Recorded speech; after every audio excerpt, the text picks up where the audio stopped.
நடந்த லாக்அப் டெத்தின் பொழுது நம்ம எப்படி நம்ம அரசியல் பண்ணணும்?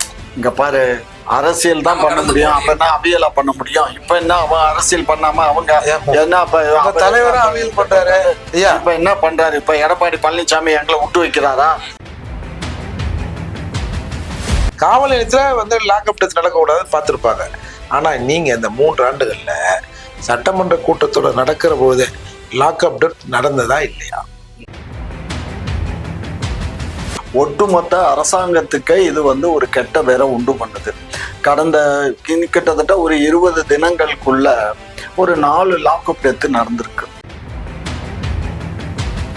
சார், சவுக்கு சங்கர் அவர் கைது செய்யப்பட்ட அந்த வழக்கு இருக்குல்ல, அந்த பெண் காவலர்களை தரைக்கிறவா பேசுறது, அது வன்மையா கண்டிக்கத்தக்கது. அது அந்த மாதிரியான விஷயங்களை அவர் வெளிப்படையா பேசியிருக்க கூடாது.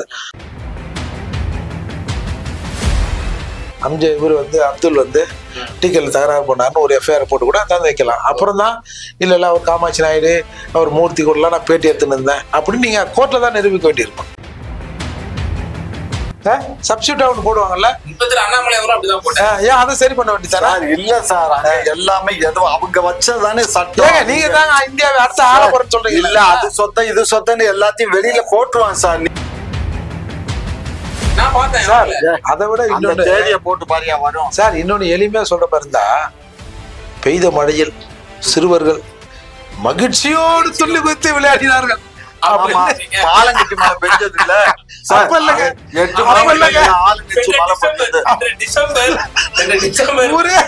ஊரே தண்ணி மூழ்கி நிக்குது. ஒரு 19 சொல்ல போனா ஒரு 10 ஆண்டு கழிச்சு வந்திருக்காங்க சார். இப்ப ஏன் நம்ம அரசாங்கத்துக்கு குறை சொல்றோம்? 10 ஆண்டு கழிச்சு வந்திருக்கீங்க, கொஞ்சம் ஏழை எளிய மக்களை பாருங்க. ஏன்னா எவனோ செஞ்ச பாவத்துல நீங்க ஜெயிச்சிருக்கீங்க. அதால கொஞ்சம் மக்களையும் கொஞ்சம் பாருங்க. உக்கு செய்திகள் நேயர்களுக்கு வணக்கம். இன்றைய விவாத நிகழ்ச்சியில நம்மோடு இணைந்திருக்கும் சிறப்பு விருந்தினர்கள் புரட்சி தமிழகம் கட்சியினுடைய நிறுவன தலைவர் வழக்கறிஞர் திரு ஏர்போர்ட் மூர்த்தி ஐயா அவர்களும், மேலும் தமிழ்நாடு நாயுடு பேரவையின் தலைவரும் திமுகவின் மூத்த உறுப்பினருமான முனைவர் காமாட்சி ஐயா வந்திருக்காங்க. இருவரும் வணக்கம். முதல்ல மூர்த்தி சாரிடம் கலைஞர் கருணாநிதி அவர்கள் அம்மையார் ஜெயலலிதா அவர்கள் ஆட்சியில் இருந்த போது ஒரு வார்த்தையை அவர் கூறியது சற்று ஞாபகம் வருது. காவல்துறையின் ஈரல் குழாய் அழுகி விட்டதா அப்படின்னு சொல்லி அவர் சொன்ன வார்த்தை உங்களுக்கு ஞாபகம் இருக்கும்னு நினைக்கிறேன். இப்போ இன்றைய காலையில ஒரு சம்பவம் நடந்திருக்கு. நெல்லை மாவட்டம் காங்கிரஸ் நிர்வாகி ஜெயக்குமார் என்பவர் ஜெயக்குமார் தன்சிங் அவர்கள் எரிந்த நிலையில சடலமாக மீட்கப்பட்டிருக்காரு. அவர் 2 தினங்களுக்கு முன்பாகவே தனக்கு அச்சுறுத்தல் இருந்ததாகவும் காவல்துறைக்கு அவர் மனுவும் கொடுத்திருக்காரு. இது அதிமுக முன்னாள் அமைச்சர் ஜெயக்குமார் அவர்களும் இதுக்கு கண்டனம் தெரிவிச்சு காவல்துறை என்ன செஞ்சுட்டு இருக்கு, ஏற்கனவே அவர் உங்களுக்கு பாதுகாப்பு கேட்டிருக்காரு, உயிருக்கு அச்சுறுத்தல் அப்படின்னு கேட்டிருக்காரு. அது மீறி இந்த மாதிரியான சம்பவம் நடந்திருக்கு. இந்த சம்பவம் எப்படி பாக்குறீங்க? இல்ல, பொதுவா நீங்க இந்த ஒரு சம்பவத்தை சொல்றீங்க. இப்ப இந்த காதல் திருமணம் பண்ணிட்டு எங்க வீட்டுல எதிர்ப்பு இருக்கு, கொன்னுடுவாங்கன்னு கொலை மிரட்டல் எல்லாம் தராங்க அப்படின்னு போய் புகார்லாம் கொடுத்துட்ட பிறகும் இன்னும் போலீஸ் பெருசா நடவடிக்கை எடுக்காம கொலைகள் ஆளுந்தெல்லாம் நம்ம பாக்குறோம். பல நபர்கள் என்ன கொல்ல போறாங்க. இப்ப நீங்க ஒரு போன வாரத்துல நம்ம ஸ்ரீமுஷ்ணம் பக்கத்துல ஒருத்தர் போன் பண்றாரு காவல்துறை கட்டுப்பாட்டு அறைக்கு. ஐயா, நான் அந்த மாதிரி சரக்கு பாட்டில் விற்கிறாங்கன்னு சொன்னேன். அவங்க நேரடியா அந்த சம்பந்தப்பட்ட காவல் நிலையத்துக்கு போன் பண்ணி இன்னும் ஆள் தான் சரக்கு விற்கிறாங்கன்னு போன் பண்றாங்க, அது என்னன்னு பாத்துக்கோ அப்படின்னு சொன்னதாகவும், உடனே அந்த சரக்கு விற்கிறவன் ஏய் நீ தான் பண்ணியா போனியா வந்தியா அப்படின்னு அந்த ஆளை மிரட்டி கத்தியோட அவரை சுத்து போட்டு அந்த ஆள் ஓடி போய் ஒரு தோப்புல ஒளிஞ்சுன்னு திருப்பியும் போன் பண்றாரு. போன் பண்ணா திருப்பியும் கூலா அந்த காவல் கட்டுப்பாட்டாரில் இருக்கிற அந்த நபர் பேசுறாரு. அப்படியா, சரி, இப்ப என்னதான் உங்க கம்ப்ளைண்ட்ன்றாரு. ஏங்க, நான் தான் சொல்றேங்க, நான் சரக்கு வித்ததை போன் பண்ணேன், என்னை அந்த நம்பரை அவங்ககிட்டே கொடுத்து அவன் என்ன ஆளுங்களோட திறத்துறான். அப்போ இப்போ கத்தியை கையில வச்சுன்னு உங்களை கொலை பண்ண வராங்க, அதான் கம்ப்ளைண்டா? சார், இது ஒண்ணுமே தெரியாத ஒரு 2ஆவது படிக்கிற குழந்தைகிட்ட நம்ம போன்ல பேசிட்டு அந்த குழந்தை அங்கிள் இப்ப என்னதான் அங்கிள் எழுதுறோம் சொல்லுங்க அங்கிள்ன்ற மாதிரில இருக்கு. அப்போ இது எப்படி நம்ம ஒட்டுமொத்த காவல்துறை நம்ம குறை சொல்றதுக்கு இல்ல, இந்த மாதிரியான சில சம்பவங்கள் நடக்குது. என்னை நான் கஞ்சா வைக்கிறத சொல்லியிருக்கேன், என்னை கொல்ல போறானுவ, எனக்கு கொலை மிரட்டல் விடுக்கிறாங்கன்னு தெரிஞ்ச பிறகும் போலீஸ் எந்த நடவடிக்கை எடுக்காம கொலை செய்த சம்பவங்கள்லாம் தமிழ்நாட்டில் நடக்குது. கஞ்சா விற்கிறத காட்டி கொடுத்தவன் வந்து கொலை செய்யறது நடக்குது. இந்த மாதிரி அவ்வப்போது காவல்துறையில சில கருப்பு ஆடுகள், சில நபர்கள் இருக்கத்தான் செய்வாங்க. அதை வந்து காவல்துறை தன் கையில் வைத்திருக்கிறவங்க ஒரு ஒழுங்கான நடவடிக்கை எடுத்தா ஒரு பயம் வரும். நான் கூட நம்முடைய முதல்வர் மு.க. ஸ்டாலின் அவர்களுடைய தலைமையிலான இந்த அரசு அவர் தான் உளவுத்துறை கட்டுக்குள்ள வச்சிருக்காரு. அவருடைய இந்த செயல்பாடு இந்த 3 ஆண்டுகள் எப்படி இருக்கு நீங்க பாருங்க. நான் ஒரு உதாரணம் சொல்றேன். நான் பல இடத்துல சொல்லியிருப்பேன். பொதுவா வந்து இந்த சட்டமன்றங்கள் நடக்குது இல்ல, சட்டமன்ற கூட்டத்தொடர் நடக்கிறப்போ ஒரு அக்யூஸ்ட வந்து போலீஸ் செக்யூர் பண்றாங்கன்னு வச்சுங்க, அவனை எதுவுமே செல்லுல நைட்ல வைக்க மாட்டாங்க. சப்போஸ் ஈவினிங் டைம்ல வந்து செக்யூர் பண்றாங்க, பிடிக்கிறாங்க, இந்த நேரத்துல எங்கேயா மேஜிஸ்ட்ரேட் வீட்டுல எதுவுமே இந்த கேஸுக்காயா வந்துட்டீங்க அப்படின்னு சில மேஜிஸ்ட்ரேட்டுங்க திட்டுறதையும் இயல்பா நடக்கும். இதுவும் பெரிய கேஸ்ன்னு கொண்டாண்டிங்களா, ராத்திரில இருந்து வீட்டு கதவு தட்டுறீங்க அப்படின்வாங்க. ஒரு சின்ன பெட்டி கேஸ் அந்த மாதிரியான கேஸுகளுக்கு அதால என்ன பண்ணுவாங்க, சரி காலையிலேயே அவனை எதுவுமே பண்ணிக்கலாம், கோர்ட்ல வந்து இது பண்ணிக்கலாம், வீட்டுக்கு போவாரான்னு சொல்லிட்டு அந்த அக்யூஸ்டை இரவுல தன் கட்டுப்பாட்டில் வைக்கிற நேருகிற பொழுது போலீஸ் ஸ்டேஷன் செல்ல வைக்க மாட்டாங்க. பெட்ரோல் வண்டி இருக்குல்ல, அந்த வண்டியிலேயே வச்சுன்னு நைட்டு முழுக்க அப்படி சுத்தி நிறுத்திட்டு இருப்பாங்க. ஏன்னா நைட் பெட்ரோல் இருக்குல்ல, அதுலயே உட்கார வச்சுப்பாங்க. ஏன்னா இவனை எத்துமே செல்ல போட்டு அவன் ஏதோ ஒரு மரணம் சம்பவிக்குதுன்னா நாளைக்கு சட்டமன்றத்துல அரசின் முகத்திரை கிழிக்கப்படும், கண்ட மெனி கேட்பாங்க, ஒரு நெருக்கடி அரசுக்கு வந்துருன்றதுக்காக அப்படி செய்வாங்க. அப்ப வண்டியில வச்சு அவன் எதுனா ஒன்று ஆயிடுச்சுன்னா என்ன பண்ணுவாங்க அப்படின்னா அது வேற மாதிரி ஏதாவது ஒன்று நடக்கும்னு வச்சுங்க.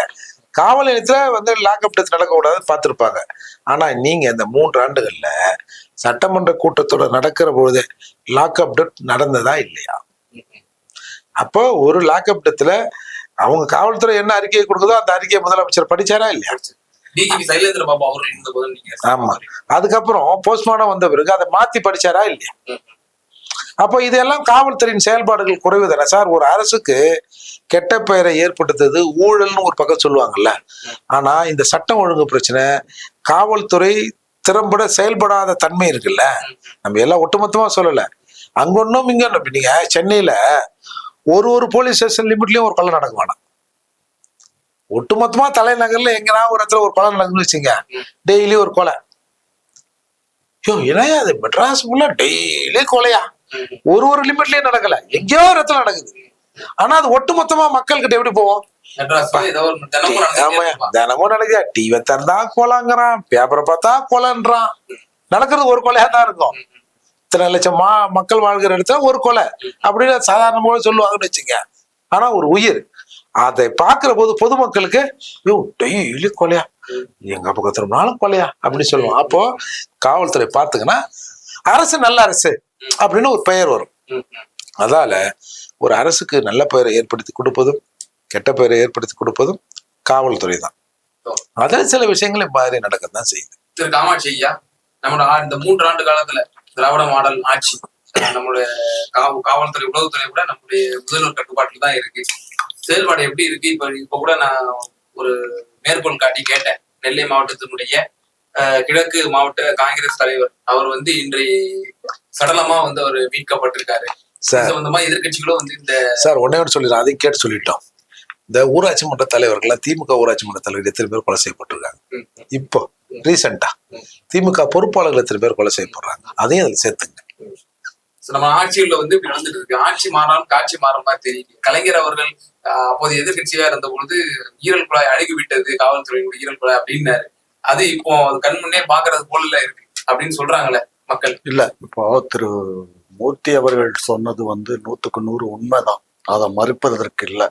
ஏன்னா காவல்துறையில இல்ல உண்மையை ஒத்துத்தானே ஆகணும். காவல்துறையில இருக்கக்கூடிய சில கற்பாடுகள் செய்யக்கூடிய தவறின் காரணமாக ஒட்டுமொத்த அரசாங்கத்துக்கே இது வந்து ஒரு கெட்ட பேரை உண்டு பண்ணுது. கடந்த கிட்டத்தட்ட ஒரு 20 தினங்களுக்குள்ள ஒரு 4 லாக்அப் டெத்து நடந்திருக்கு. 20 தினங்களில 4 லாக்அப் டெத்து நடந்திருக்கு. நான் நேத்திக்கு இன்னொரு ஊடகத்துல கூட நான் அதை போய் பேசிட்டு வந்தேன். ஸோ இந்த லாக்அப் டெத்து வந்து ஒன்று எங்க நடக்குது, ஒன்று வந்து ஜெயிலில் நடக்குது. ஒண்ணு எங்க ஆஸ்பத்திரியில இறந்து போறான், இன்னும் 2 பேர் வந்து விசாரணைக்கு கூட்டிட்டு போய் லாக்அப்ல வச்சிருக்காங்க. அங்க லாக்அப்ல டெத் நடந்து போகுது. ஸோ இது வந்து காவல்துறையை அடிச்சு அவனுங்களை கொன்னாங்களா இல்ல அவனுங்களா ஹார்ட் அட்டாக் வந்து இறந்துட்டாங்களாங்கிறது போஸ்ட்மார்டம் ரிப்போர்ட்ல தான் தெரியும். ஆனா போஸ்ட்மார்டம் ரிப்போர்ட்ல இப்ப என்ன தகவல் கிடைச்சிருக்கு அப்படின்னா, அவங்க காவல்துறை வந்து அவங்கள அடிக்கல, ஆனா அவங்களோட டார்ச்சர், அதாவது என்கொயரி பண்ணுனதுலயே அவங்க மன உளைச்சல் வந்து ஹார்ட் அட்டாக் வந்ததுனாலதான் ஆஸ்பத்திரியில சேர்க்கப்பட்டு எடப்பாடியார் ஆட்சியில அந்த மாதிரி சில லாக்அப் டெத் எல்லாம் நடந்துச்சுன்னா காவல்துறை அடித்து துன்புறுத்தி அவர்கள் வந்து மரணித்து விட்டார்கள் அப்படின்னு நம்ம சொல்றோம். இங்க பாரு, இப்ப என்ன நான் இந்த டெத்தை இப்ப நீங்க எல்லாம் இப்படித்தானே பேசிட்டு இருக்கீங்க. இப்ப நான் இந்த இது வந்து போலீஸ் ரிப்போர்ட் வந்ததுக்கு அதுக்கப்புறம் நமக்கு வந்து எடப்பாடியார் அவர்கள் ஆட்சி காலத்துல நடந்த லாக்அப் டெத்தின் பொழுது நம்ம என்ன எப்படி நம்ம அரசியல் பண்ணோம்? இங்க பாரு, அரசியல் தான் பண்ண முடியும். அப்ப என்ன அவியலா பண்ண முடியும்? இப்ப என்ன அவன் அரசியல் பண்ணாம அவங்க என்ன தலைவரும் அவியல் பண்றாரு. இப்ப என்ன பண்றாரு? இப்ப எடப்பாடி பழனிசாமி எங்களை விட்டு வைக்கிறாரா?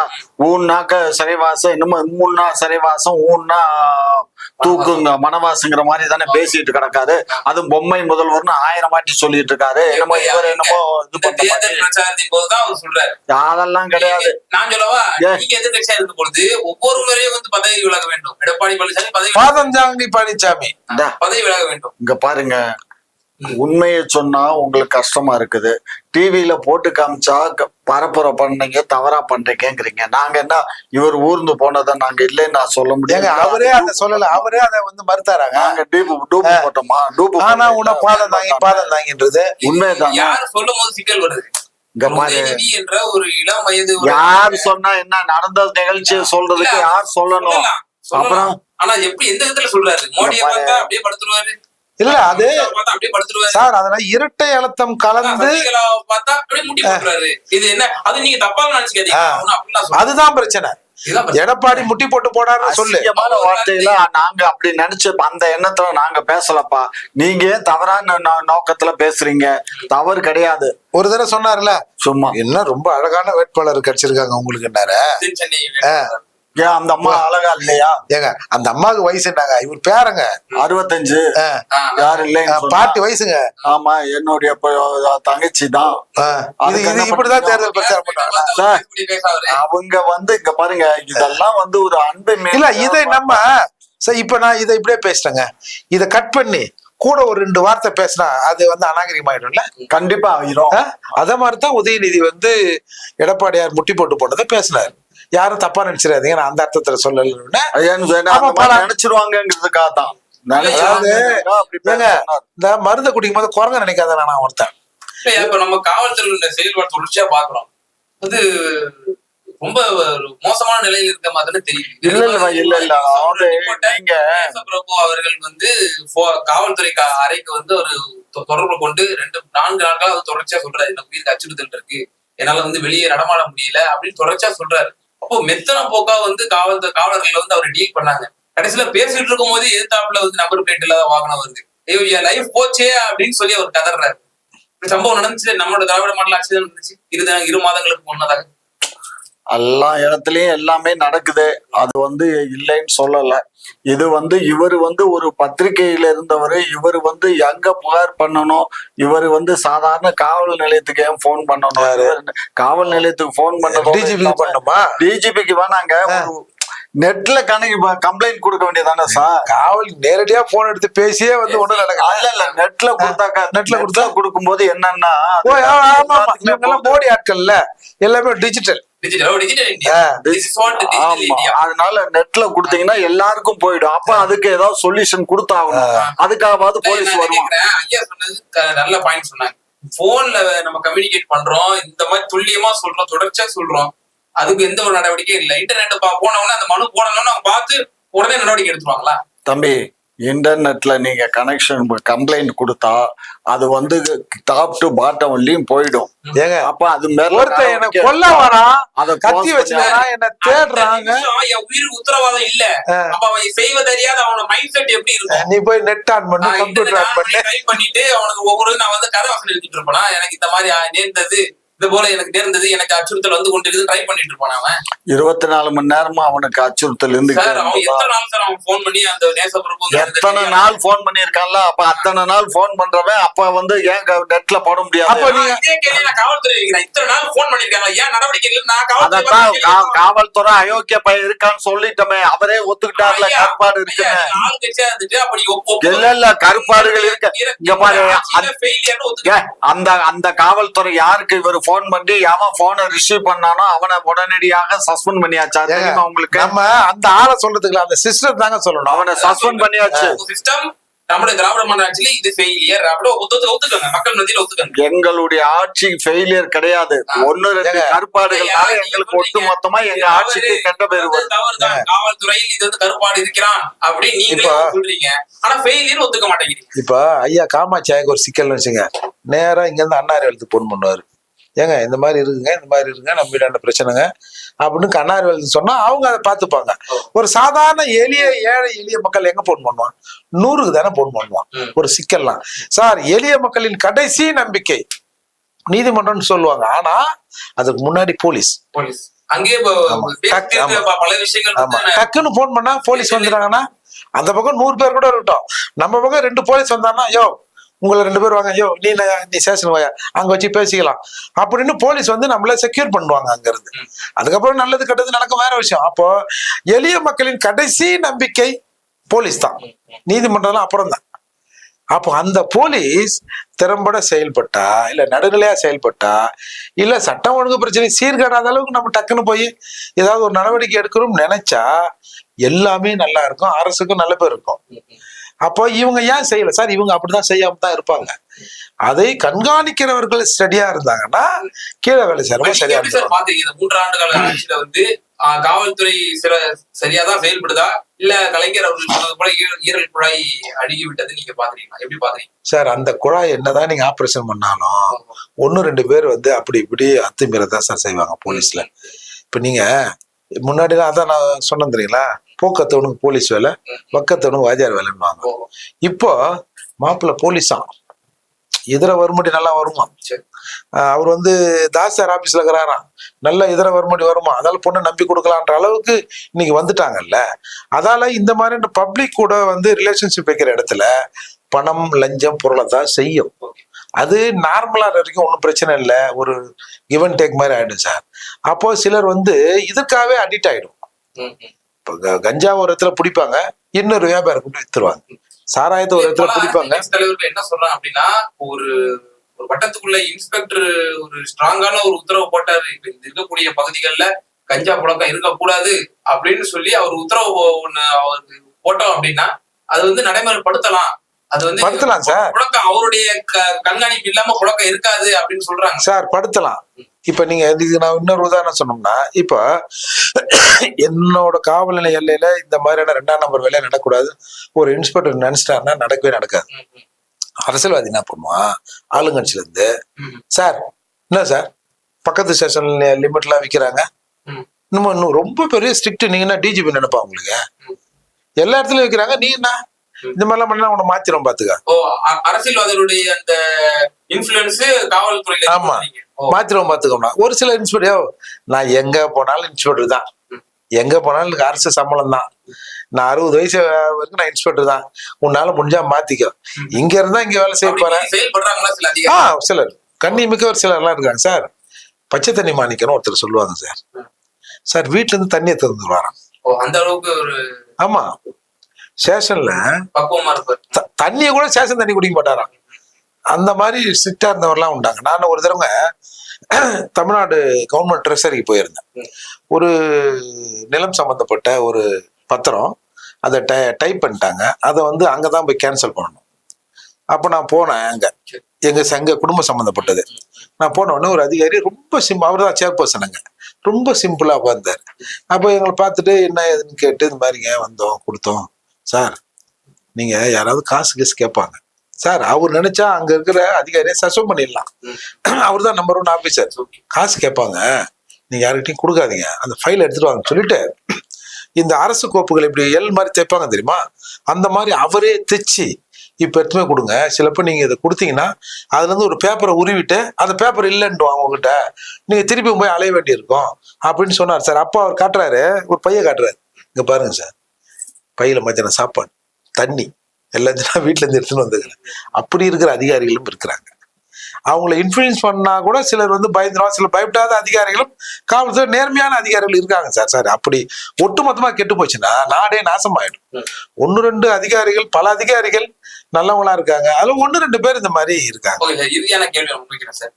இப்போ நேற்றைய தினம் வந்து உலக பத்திரிகை சுதந்திர தினம் சார். அப்போ வந்து நம்முடைய முதல்வர் வந்து ஒரு ட்வீட் ஒண்ணு பண்றாரு. இந்த கருத்து சுதந்திரம் இந்த பிஜேபி என்ற ஆட்சியில வந்து பறிப்போயிடுச்சு, அதை நம்ம பாதுகாக்கணும் அப்படின்ற ஒரு தொனில அவர் வந்து ஒரு பதிவு செய்யறாரு. இந்த பதிவுக்கு மாற்றா பல பத்திரிகையாளர்கள் வந்து நம்முடைய இந்த திராவிட மாடல் ஆட்சியிலேயே வந்து இந்த பத்திரிகை சுதந்திரம் வந்து பாதுகாக்கப்படணும் அப்படின்னு சொல்லி பல ரீட்வீட் எல்லாம் அது பண்றதை நம்ம பார்க்கிறோம். சோ நம்முடைய முதல்வர் சொன்னதுல அது முகாந்திரம் இருக்கா, எப்படி நீங்க பாக்குறீங்க? பொதுவாகவே ஆட்சியாளர்கள் தங்கள் ஆட்சி மீது குறை சொல்வதை இவர்கள் அனுமதிக்க மாட்டார்கள். ஏன்னா ஒரு பத்திரிகையிலோ ஒரு டிவிலயோ ஒரு குறை வருதுன்னா அது பல பேர் பார்த்துறான்ல, அதால அதுல உண்மை இருந்தாலும் அதை வந்து அனுமதிக்க மாட்டாங்க. அதுல வந்து ஸ்டாலின் அவர்கள் கொஞ்சம் தெளிவா இருக்கிறாரு, இது அனுமதிக்க கூடாதுன்னு. நீங்க வந்து இவங்க ஆட்சியில எத்தனையோ பத்திரிகைகள் மீது வழக்குகள் போடப்பட்டது, அதை போடப்படுறதெல்லாம் நம்ம பார்த்தோம். இல்ல அரசோட சில விஷயங்கள் தட்டி கேட்கிறவர்கள் மீது அவதூறு பரப்பது, அவனை வெட்டணும், குத்தணும், அடிக்கணும், கிடிக்கணும், அவனை வாழ விடக்கூடாது அப்படிலாம் பேசுறதெல்லாம் நம்ம பார்த்தோம். இது எல்லா அரசுக்கும் இயல்பா இருக்கிற குணம். இல்ல பரவாயில்ல, அரசை பத்தி நீ எழுதிக்கான்னு யாரும் விட மாட்டாங்க. இவங்க திமுகவில் பல பேர் இந்த முடிவை எடுக்கிறார்கள், அதுதான் பிரச்சனை. ஒரு பத்திரிகையாளர் மீது நடவடிக்கை இருக்குன்னா நேரடியாக முதல்வர் கவனத்துக்கு போய் அந்த நடவடிக்கை எடுத்தா அதுல வந்து முதல்வர் சில விஷயங்களை கேட்கறதுக்கான வாய்ப்பு இருக்கும். ஆனா பல விஷயங்கள் முதல்வருக்கு தெரியாம இங்க நடவடிக்கை எடுக்கப்படுவதாகத்தான் நான் உணர்றேன். அதனாலதான் இவ்வளவு அத்துமீறல்கள் தமிழ்நாட்டுல இருக்கு. கைது நீங்க எப்படி பாக்குறீங்க சார்? சவுக்கு சங்கர் இந்த அவர் கைது செய்யப்பட்ட அந்த வழக்கு இருக்குல்ல, அந்த பெண் காவலர்களை தரைக்கிறவா பேசுறது, அது வன்மையா கண்டிக்கத்தக்கது. அது அந்த மாதிரியான விஷயங்களை அவர் வெளிப்படையா பேசியிருக்க கூடாது. அங்கொன்னும் இங்கொன்னும் போலீஸ்ல மட்டும் இல்ல, எல்லா இடங்களிலும் இந்த இன்ஃபுளுயன்ஸ் நடக்கத்தான் செய்யும். பத்திரிகையாளர்கள் வந்து எப்படி வந்து இன்ஃபுளுயன்ஸ் ஆகுறாங்கன்னு ஒரு பிரபல நடிகர் ஒருத்தர் பேசினார். ஆமா, இப்ப ரெட் லைட் மீடியாக்கள்னு ஒருத்தர் பேசினார். ஆமா, வந்து பொண்களை வந்து வேலைக்கு அனுப்பக்கூடாது, இவங்க எல்லாம் வந்து இல்ல. நீங்க ஸ்ரீசேகர் குறிப்பிட்டீங்க, அவர் ஒரு Facebookல ஒரு பதிவு ஷேர் தான் பண்ணாரு. அவரை வந்து அவரு இத்தனைக்கும் அவர் வந்து தெரியாம ஷேர் பண்ணி, அதாவது இப்ப சட்டம் அப்படி சொல்லல. ஒரு கருத்தை நீ பகிர்ந்தா அது உன்னோட கருத்தா கூட இருக்க வேணாம், வேற ஒருத்த கருத்தை நீ பகிர்ந்தா கூட நீ வந்து குற்றம் சட்டுக்குள்ளானவன் தான். எனக்கு என்ன கேள்வி சார், இப்ப நம்முடைய இந்த முதல்வருடைய 3 ஆண்டுகால ஆட்சியில வந்து கருத்து சுதந்திரம் இங்கேயாவது பேணி பாதுகாக்கப்படுதா? ஏன்னா அவர் பிஜேபியை மேற்கொண்டு காட்டுறாரு. நான் இந்த விஷயத்தை சவுக்கு சங்கரை முடிச்சிடுறேன். அப்போ பொதுவா இந்த மாதிரி இன்ஃபுளுன்ஸ் பண்ணி தான் அந்த மாதிரி அதிகாரிங்க கூட பழகுறாங்கன்னா எவ்வளவோ பெண்கள் வந்து இன்னைக்கு காவல்துறையில இருக்கிறாங்க. அப்ப இப்போ பாக்குற போது என்ன நினைக்கும்? இப்போ ஒரு தடவை சொன்னார்ல RS பாரதி, 1-2 பேர் ஜட்ஜா வந்தாலும் நாங்க போட்ட பிச்சை தான் அப்படின்னு சொன்னார். அப்போ நம்ம சொன்னோம், அப்போ ஒரு அக்யூஸ்ட் போய் நிக்கிறான்னு வச்சுக்க, SC ஜட்ஜா மேஜிஸ்ட்ரேட்டா இவரே பிச்சை வாங்கி வந்துக்கிறாரு, இவரு நம்மளுக்கு தண்டனை கொடுக்குறதா அந்த எண்ணம் பொது வெளியில் வரும்னு சொன்னோம்ல. அதே மாதிரி இந்த மாதிரி பெண்கள் இந்த மாதிரி இன்ஃபுளுன்ஸ் பண்றாங்கன்னா எல்லா பெண்களும் இப்படித்தானோ, இல்ல குற்றம் செய்யாதவர் மீது நாம வந்து ஒரு குறுகுறு பார்வை வந்து வைக்க வேண்டியிருக்கும்ல. ஒரு அதிகாரி கூட ஜீப்ல ஒரு 4 பெண்கள் போறாங்க, வெளியில பாக்குறவங்க என்ன நினைப்பான், என்னப்பா ஒரு 4 பேர் கொண்டு ஒரு ஆபீசர் போறாங்க அப்படின்னு ஒரு தப்பான விஷயத்தை வந்து இது வந்து அடிகொள்றோம்ல. அதால அவர் பேசுறது தப்பு, நடவடிக்கை வந்து அதுக்கு எடுக்கணும் தான் சார். அரசு நினைச்சா ஏதோ ஒன்னாலும் பண்ண சார். இப்ப நீங்க பெரிய பெரிய ஆட்கள்லாம் பிடிச்சாங்கன்னா, அவர் வந்து ரோட்டு கடையில் சாப்பிட்டாரு, ரோட்டு கடையில் இருக்கிறவன் கேட்டான் காசு கொடுன்னா, ஒத்தா என்னையா காசு கேட்கிற அப்படின்னு அங்க இருக்கிற சாம்பார் குண்டானை தூக்கி ரோட்டில் வீசினார். உடனே அங்க இருக்கிற மக்கள் பதட்டத்தோடு பதபதிக்க ஓடினார்கள். அதாவது இதோட பிரேமா பேசி என்னன்னா, பொது அமைதிக்கு பங்கம் விளைவித்தார், மக்கள் பயந்து ஓடினார்கள். இல்ல ஒரு டீ கடையில போய் நின்று பங்க் கடையில ஒரு சிகரெட் கேட்டாரு, கொடுத்தான், பத்த வச்சாரு. ஆமா, பத்த வச்சாரு. ஏன்டா எங்க காசு கேட்டா, என்னடா காசு கேட்டா யார் தெரியுமாடா அப்படின்னு சொல்லி அந்த முறுக்கு பாட்டில் எடுத்து உடைச்சாரு, மக்கள் ஓடினாங்க. இதுதான் குண்டாசுக்கு பொது அமைதிக்கு பங்கம் விளைவிக்கணும். அப்படின்னு இவங்களா செட்டப் பண்ணிப்பாங்க. அந்த மாதிரி ஒரு சம்பவமே நடக்காது. ஒரு பெரிய கொடிசனையா போய் ரோட்டு கலைச்சாடு போறான். அதனால போலீஸ் நினைச்சா ஒரு கேஸ் போட்டுக்கலாம். அதுக்கப்புறம் அது நீதிமன்றத்துல போய் வழக்காகி போய் வந்து தானே விடுதலை ஆகும். போலீஸ் இப்ப நீங்க உங்க ஊர்ல உட்காந்து போடப்பட்டிருக்க வழக்குல நீங்க பாத்துருப்பீங்க. இந்த போடப்பட்டிருக்க வழக்கு குறைந்தபட்சம் அவருக்கு எந்த அளவுக்கு ஒரு தண்டனை பெறக்கூடிய வாய்ப்புகள் இல்ல. நீங்க இது வந்து ஐடி சம்பந்தப்பட்ட, அதாவது என்ன சொல்றது, சோசியல் மீடியாக்களில் அவதூறு பரப்புன மாதிரி தான் இது. அதனால ஒரு பெரிய வழக்கு இல்லைன்னு வச்சுங்க. பட் ஆனா அரசு நினைச்சா பேட்டிலேயே வெளிப்படையா சொல்றாரு, பர்பஸா தெரிஞ்சுதான் சொல்றாரு. ஆமா, அரசு நினைச்சா என்ன வேணாலும் பண்ணலாம் சார். இப்ப நீங்க உட்காந்து கேள்வி கேட்டுக்கிறீங்க, இவர் வந்து அப்துல் வந்து டிக்கெட்ல தகராறு பண்ணாருன்னு ஒரு எஃப்ஐஆர் போட்டு கூட தந்து வைக்கலாம். அப்புறம் தான் இல்ல அவர் காமாட்சி நாயுடு அவர் மூர்த்தி கூடலாம் நான் பேட்டி எடுத்துன்னு இருந்தேன் அப்படின்னு நீங்க கோர்ட்ல தான் நிரூபிக்க வேண்டியிருக்கும். அதனால போலீஸ் நினைச்சா எதை வேணாலும் பண்ணலாம். காமாட்சி ஐயா நம்முடைய முதல்வர் நேற்று தான் ட்வீட் பண்றாரு, பிஜேபி ஆட்சியில அவ்வளவு மோசமா இருக்கு கருத்து சுதந்திரம் அப்படிலாம் சொல்றாரு. ஆனா நம்முடைய இந்த 3 ஆண்டு கால ஆட்சியில வந்து கருத்து சுதந்திரத்தை நம்ம பாதுகாத்துமா? தம்பி, ஒரு விஷயம் நல்லா புரிஞ்சுக்கோங்க.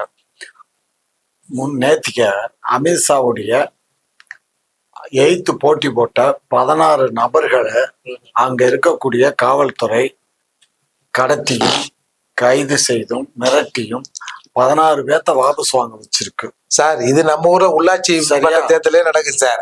நீங்க அமித்ஷா கிட்ட போயிட்டீங்க. நாடாளுமன்ற தேர்தல்ல ஒரு ஒரு உள்துறை அமைச்சருக்கு இவ்வாறு செயல்பட்டா இந்த நாட்டுல எப்படி பங்கன் விளைவிக்காமல் இருக்கும்? 2வது, டெல்லியில பலவிதமான பெரிய பெரிய நிருபர்கள் சில கம்பெனி பத்திரிகை துறையை சேர்ந்தவர்களும் ஊடகத்துறையை சேர்ந்தவர்களும் கைது செய்யப்பட்டு சிறையில் அடைக்கப்பட்டு அதன் பின்பு அவர்கள் கொலை செய்யப்பட்டதும் ஊரறிந்த உண்மை. ஆகவேதான் டெல்லியில் பாரதிய ஜனதாவுக்கு எதிராக எந்த ஊடகங்களும் செய்தியை வெளியிடுவதில்லை. இப்ப இந்த 16 பேர் மிரட்டி, ஏற்கனவே ஒரு நபர் மிரட்டி அவரு இண்டிவிஜுவலா ஜெயிச்சார்னு அறிவிச்சாங்க. இப்ப அமித்ஷாவுக்கு இது நடந்திருக்கு. இது போன்ற நிகழ்வுகள் எல்லாம் நடத்துதுன்னா அப்ப அந்த பாரதிய ஜனதா கட்சி எவ்வளவு ஒரு அயோக்கியத்தனமான ஒரு ஊடகங்களுக்கு எந்த விதமான பெர்மிஷனும் கொடுக்காம எந்த செய்தியும் வெளியில வராம அமுக்குது அப்படின்னு அப்போ எந்த அளவுக்கு அவங்களுடைய பத்திரிகை சுதந்திரம் கழுத்தை நெருக்கங்க. பாரதிய ஜனதா அப்படி இருக்குன்னா அந்த இப்ப ஏற்கனவே ஒருத்தர் வந்து அன்னபோஸ் எடுத்துட்டாங்கல்ல, அந்த தொகுதியில காங்கிரஸ் என்ன பிடிக்குது? அவ்வளவு வீக்கா இருக்கிறீங்களா? இல்லங்க சார், 2 வேட்புமனு போடுவாங்கல்ல சார், சப்ஸ்டியூட் ஒன்று போடுவாங்கல்ல, ஏன் அதை சரி பண்ண வேண்டியதானே? இல்ல சார், அங்க எல்லாமே எதுவும் அவங்க வச்சதானே சட்டம். நீங்க தான் இந்தியாவை அடுத்த ஆள போறேன்னு சொல்றீங்க. இல்ல அது சொத்த இது சொத்தன்னு எல்லாத்தையும் வெளியில போட்டுருவான் சார். நீங்க நினைக்கிற மாதிரி இல்ல. நீங்க ஏற்கனவே நாமினேஷன் இங்க தமிழ்நாடு நடக்கிறது மாதிரி பச்சுக்காதீங்க. வடநாடுகள்ல அந்த மாதிரி இல்ல. நீங்க அங்க போய் வடநாட்டு கட்சி நடத்துற காங்கிரஸ் சரி, காங்கிரஸ் அதை பண்றது, காங்கிரஸ் குண்டாஸ் இல்லாம போயிட்டான். இப்ப அங்க போய் குண்டாஸ் இருக்கான். பலவீனமா போயிட்டு எடப்பாடியார் என்ன சொன்னாரு ஒரு பிரஸ் மீட்ல, நான் என்னுடைய 4 ஆண்டுகள் ஆட்சியில வந்து நான் தும்முனா நீங்க வந்து நியூஸ் போட்டுருவீங்க, நான் வந்து எதிர்த்தாலும் பயங்கரமா நீங்க வந்து பூதாகரமா ஆக்கிடுவீங்க, ஆனா இந்த 3 ஆண்டு ஆட்சியில வந்து எங்கப்பா செய்தியே போட மாட்டேங்கிறீங்களப்பா அப்படின்னு சொல்லி எடப்பாடியார் கேக்குறாரு. இரியா நியூஸ் ஓபன் பண்ணி பாரியா என்ன அப்புறம் என்ன செய்தி அவங்க சேனல் தான் செய்தி போட்டு நம்பர் 1 சேனல் நம்பர் 1 சேனல் இன்னைக்கு தமிழ்நாடு அதுதான் பொதுவான சேனல்கள் போடுதான்தான் பிரச்சனை. இங்க பாருங்க, ஒரு சார்பு பொதுவான சேனல் எங்க இருக்கு? எது பொதுவான? நீங்க இதை ஓபன் பண்ணி பாருங்க. Sun TV, J news, Jaya news விட்டுருங்க ஐயா. சன் டிவி அவங்க கலைஞருடைய சேனல், அவங்களுடைய அப்புறம் வேற யாரு இருக்கா? பொது சேனல் எதுவும் கிடையாது. தந்திக்காரன் எல்லாரும் அங்க சப்போர்ட் எங்க எடப்பாடியா இருக்கு. பாரு, தந்தி எடப்பாடியா இருக்கு. சிரிக்கட்டும், உண்மை அதுதான். அவங்கதான் போன தடவை என்ன செய்தி வெளியிட்டாங்க, இந்த தடவை என்ன செய்தி வெளியிட்டாங்க ஊரறிஞ்ச உண்மை. உண்மையை தானே போட முடியும். அவங்க ரொம்ப அதிகமான உண்மை. அதாவது இவங்களுக்கு சாதகமா இருந்தா அது வழங்கிய தீர்ப்பு, இவங்களுக்கு பாதகமா இருந்தா அது வாங்க. பாரு, பாலிமார் செய்தி இருக்குல்ல, காலையில இன்னைக்கு பார்த்தேன். உண்மையை சொல்றேன், காலையில பாலிமார போகிறேன், இந்த அமித்ஷா மேட்ரு வரவே இல்லை. ஆனா சன் டிவில தான் அது திரும்ப திரும்ப போட்டுக்கிட்டு இருந்தான். சரி. இதுல ஒரு ஒரு ஸ்குரல் கூட போகல. அப்ப எந்த அளவுக்கு அந்த பாலிமார் சேனல் வந்து சென்னை உயர்நீதிமன்றத்துல சொத்து குவிப்பு வழக்குல தண்டனை அவங்க நல்லா பொன்முடி அவர்கள் காலையில இருந்து நான் செய்திகள்ல பார்த்தேன். நியூஸே பிளாஷ் ஆகல. ஏன் எந்த நியூஸ்ல வரல? கலைஞர் செய்திகள் யார் சொன்னா பிளாஷ் ஆகல? நான் பார்த்தேன். சார் அதை விட இன்னொன்னு தேதியை போட்டு பாரியா வரும் சார். இன்னொன்னு எளிமையா சொல்ற மாதிரி இருந்தா, பெய்த மழையில் சிறுவர்கள் மகிழ்ச்சியோடு துள்ளி குத்தி விளையாடினார்கள். பாலங்கட்டி மழை பெஞ்சது இல்ல, 8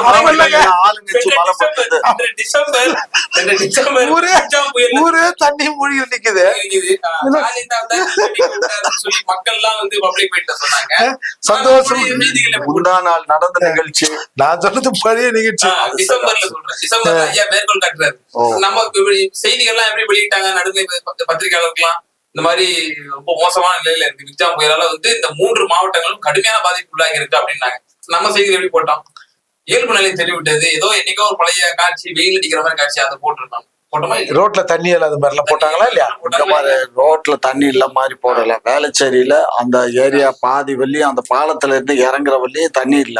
பாலத்துல இருந்து இறங்குனதுக்கு அப்புறம் அங்க இருந்து கண்ணகி நகர் வழியும் தண்ணி இருக்குன்னு தான் போட்டு காட்டணும். நார்த் சென்னை நம்ம போய் கவர் பண்ணோமா? நார்த் சென்னையில உள்ளேயே போக முடியல. எங்க போய் கவர் பண்றது?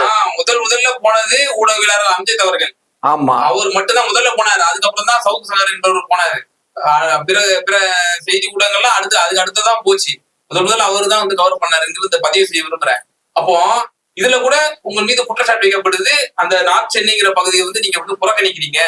நம்ம சவுத் சென்னை, மயிலாப்பூர் போன்ற பகுதிகளுக்கு கொடுக்கக்கூடிய இந்த முனைப்பு வந்து நார்த் சென்னை மக்கள் கொடுக்கலங்கிற. அதெல்லாம் ஒண்ணும் இல்ல. நார்த் சென்னையில வந்து நடந்த நிகழ்ச்சிகளே வேற. அது கொசஸ்தல ஆற்றிலுடைய தண்ணி அங்க இருக்க அந்த இதுல பூந்து அந்த கம்பெனில அது பூரா அந்த சாக்கடையும் அந்த ஆயிலையும் கொண்டுட்டு வந்து குமிச்சிருச்சு. அதனால வேற எண்ணூர்லதான் அங்க இருந்துதாயா அந்த தண்ணி இங்க கொசஸ்தல ஆத்துல தண்ணி எண்ணூர்ல வந்து கலக்குது. சரி, ஒண்ணு பண்ணுமா? என்ன பண்ற? கொசஸ்தல ஆத்துல அப்படியே ஆந்திரா பக்கம் திருப்பி அப்படியே அங்க வச்சிருமா? எதுக்கு ஆந்திரால இங்க வர தண்ணி வேண்டாம்? தேவையில்லாம அது தமிழ்நாட்டுக்கு தண்ணி தேவையில்லாம இப்படித்தான். ஏற்கனவே கர்நாடகால நமக்கு தண்ணி விட மாட்டேங்கிறான். நீ ஏற்கனவே இயற்கை கொசஸ்தல தானே இப்ப உங்களுக்கு டிஸ்டர்ப். கொசஸ்தல டிஸ்டர்ப்னா அது என்னைக்கோ ஒரு நாள். எனக்கு விவரம் தெரிஞ்சு இப்பதாயா வந்திருக்கு. 40,000 கனடி சொல்லுங்க. அந்த ஆத்த ஒண்ணு அப்படியே வேற 40,000 கனடி தண்ணி அது கண்டிருக்காது அந்த ஆறு. அதான் நீங்க முடிவு பண்ணி சொல்லுங்க. வேற எத்தனை இடத்துல நீங்க பண்ணாலும் பண்ணுவீங்க. 3 ஆண்டு காலத்துல கருத்து சுதந்திரம் பாதுகாக்கப்பட்டிருக்கு நினைக்கலாம். நிறைவான பறவை பற்றி நிச்சயமா இல்ல சார். ஒரு 19 சொல்ல போனா ஒரு 10 ஆண்டு கழிச்சு வந்திருக்காங்க சார். இப்ப ஏன் நம்ம வந்து அரசாங்கத்துக்கு மீது குறை சொல்றோம்? 10 ஆண்டு கழிச்சு வந்திருக்கீங்க. கொஞ்சம் ஏழை எளிய மக்களை பாருங்க. ஏன்னா எவனோ செஞ்ச பாவத்துல நீங்க ஜெயிச்சிருக்கீங்க. அதால கொஞ்சம் மக்களையும் கொஞ்சம் பாருங்க. அப்போ ஒரு கருத்து சுதந்திரம் போன தடவை நீங்க வந்து இதே பத்திரிகை சுதந்திரம்லாம் வேணுங்கன்னு எல்லாம் போராடினீங்க. பத்திரிகையாளனை பிடிக்க கூடாதுலாம் சொன்னீங்க. இப்போ உங்க ஆட்சியில அது நடக்குது. தொடர்ந்து கொலை மிரட்டலும் விடுக்கப்படுது பத்திரிகையாளருக்கு. ஒருத்தர் பேசிட்டாரு, ஒரு கண்டென்ட் இருக்கு, கண்டென்ட்டுக்கு எதிராக வழக்கு போடுறீங்க. அது சரி, ஓகே, அதை கூட நீங்க மன்னிக்கலாம். சரி, நீங்க சட்டப்பூர்வமான நடவடிக்கை எடுக்கிறீங்க. தொடர்ந்து நிருபர்கள் மிரட்டப்படுகிறார்கள், நிருபர்கள் தாக்கப்படுகிறார்கள். அண்மையில கூட நுங்கம்பாக்கத்துல ஒரு நிருபர் போனதாகவும், அந்த பாலிமர் டிவி நிருபர் அவர் அடித்ததாகவும் சொல்றாங்கல்ல. ஈரோடு இடைத்தேர்தல்ல தமிழ் 27x7 நியூஸ் தமிழ் அந்த செய்தியாளர் அடிச்சதெல்லாம் நம்ம பார்த்தோம்ல. அப்ப இவ்வளவு தூரம் உங்க கட்சிக்காரர்கள் அராஜகம் பண்றாங்க. இது நீங்க சொல்லித்தான் செய்யறாங்கலாம் இல்ல, இது நடந்த பிறகு நீங்க நடவடிக்கை எடுக்கணும். ஒட்டுமொத்தமா பத்திரிகை துறை வந்து உங்களுக்கு எதிராக எழுத ஆரம்பிச்சுன்னு வச்சுங்களேன், அது மக்கள் மத்தியில அது ஆழமா போய் பதிஞ்சிரும். அதால உங்க நலனுக்கு தான் சொல்றோம். கேட்டா கேளுங்க, கேட்கலாம். அப்ப அடுத்த தடவை நீங்க வர முடியாத சூழ்நிலை ஏற்படலாம். உங்களுடைய 20 கருத்தை